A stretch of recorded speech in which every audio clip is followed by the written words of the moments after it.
Hey there! Voting on this channel's next big project is just about halfway through. If you want to help decide what we cover next, you have until December 31st to sign up on Patreon and vote. Today we'll be talking a bit more about one of the options, a series on Afghanistan, Pakistan, and India. As a US citizen, I of course come to this region from an Afghan direction.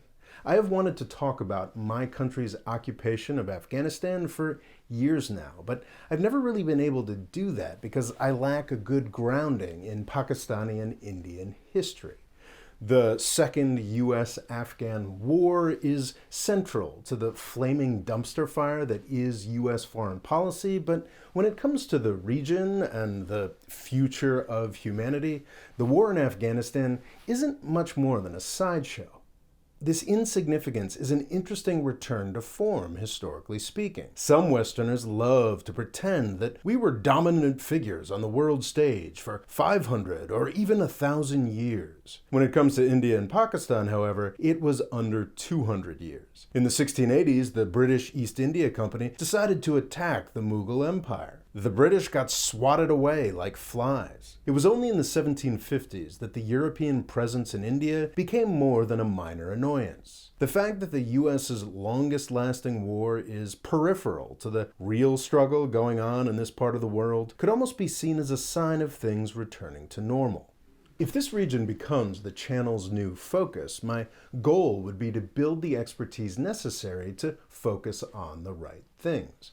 I would want to finally cover Afghanistan appropriately, of course, but always with the understanding that the sufferings of that poor country are just one small facet of the titanic struggle that has been ongoing in this region since 1947. Since independence from the British Empire, India and Pakistan have fought a series of hot and cold wars that have determined the physical borders of the continent and will determine the future of the region and the world. It's really impossible to overstate the importance of this conflict. The parallel that most readily comes to mind for me is the historical conflict between France and Germany. These were two countries that, like India and Pakistan, came from similar cultural roots, yet fought a series of bitter wars over 70 years that ripped apart their continent and eventually the world. In the form of the two world wars that this conflict eventually became, this topic is probably one of the most well-known in all of human history. But if you compare it to the India-Pakistan fight, the whole France-Germany thing honestly begins to look a little rinky-dink. At the height of their conflict, tens of millions of people lived in France and Germany. Hundreds of millions live in Pakistan and India today. France and Germany threatened each other with trenches and tanks. India and Pakistan have nuclear warheads. That European conflict eventually roped in countries with populations in the hundreds of millions. The next war between India and Pakistan will probably involve two countries of over 1 billion people as soon as it starts. It's obviously in all of our interests that that next war never starts, which makes it all the more important that we study this region and its conflicts.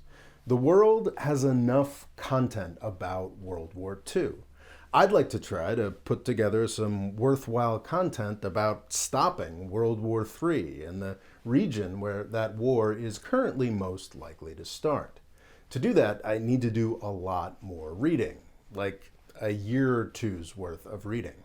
I have a vague sense of the big events since 1947, but I need a better sense of how the politics of all of this worked and how the politics work today. India and Pakistan aren't just another two countries. Their size means that they contain another world's worth of complexity. If you guys choose this as my next area of study, I hope to address some of the questions here, as well as any other questions that come up in my research and seem more important.